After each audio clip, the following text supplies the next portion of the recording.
Hello guys, welcome to my channel again. Today guys, i-unbox natin yung isa sa mga top mid-range phone ni Xiaomi, which is the Xiaomi Redmi Note 9s. So, tara, unbox na natin. Siya nga pala guys, meron palang dalawang variant tong si Redmi Note 9s. Ang meron tayo ngayon is yung 6GB RAM and 128 ROM. Meron pa siya guys yung mababang version niya, yung 4GB RAM and 64GB ROM naman siya.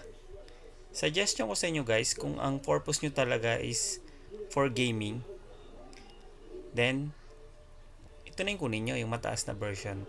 Kasi yung mga games ngayon guys, malalaki na rin yung kinakain niya sa space para di magkulang. Although expandable naman siya, pero iba pa rin kapag full internal yung gamit natin.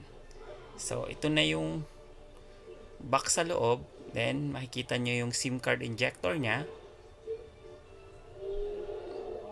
So tabi natin kasi gagamitin natin siya mamaya. Then yung documentation nya, yung warranty card for warranty purposes. Then yung user guide para sa mga ibang tips, do's and don't. Tapos yung free case nya. Yan, jelly case siya guys. Actually, gustong gusto ko tong jelly case na to guys.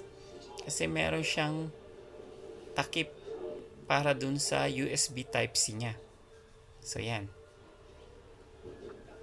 Yan, kung makikita nyo guys. Yan, protection siya para hindi mapasukan ng dumi or tubig yung USB Type-C ports natin. Yan.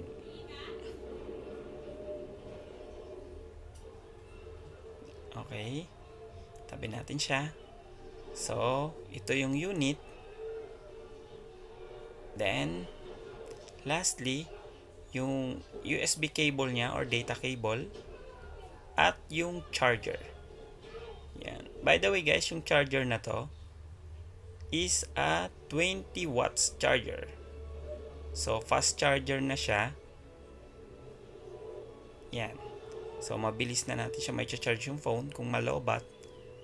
Take note guys, yung phone na to is 5,000 yung battery niya. Kaya kung gagamitan nyo siya ng ibang charger, may katagalan siya.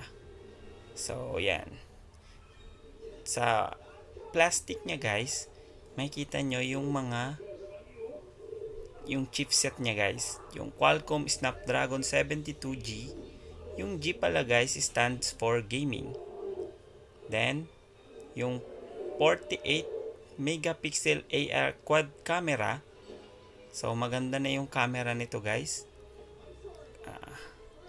Yung quad camera niya guys is same performance siya guys nung Redmi Note 9. So, maganda talaga yung kuha niya. Then, yung 6.67 Full HD dot display. By the way guys, yung display nito is protected na rin siya ng Corning Gorilla Glass 5. Then, yung 5020 mAh na battery which is supported ng 18 watts fast charger. Sa likod guys, yung camera, yung quad camera natin. Then sa baba yung flash. Tapos yung indicator na pwede mo pagsabayin yung memory at saka yung dalawang SIM card natin. May mga phone kasi guys na tinatawag nila na hybrid, na papipiliin ka kung additional memory or additional SIM.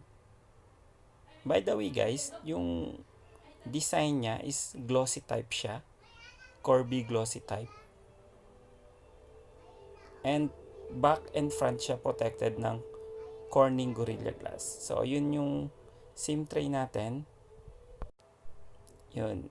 Pwede mo siyang pagsabayin yung dalawang SIM at isang memory for expandable. So, sa right side niya guys, SIM tray lang yung makikita natin.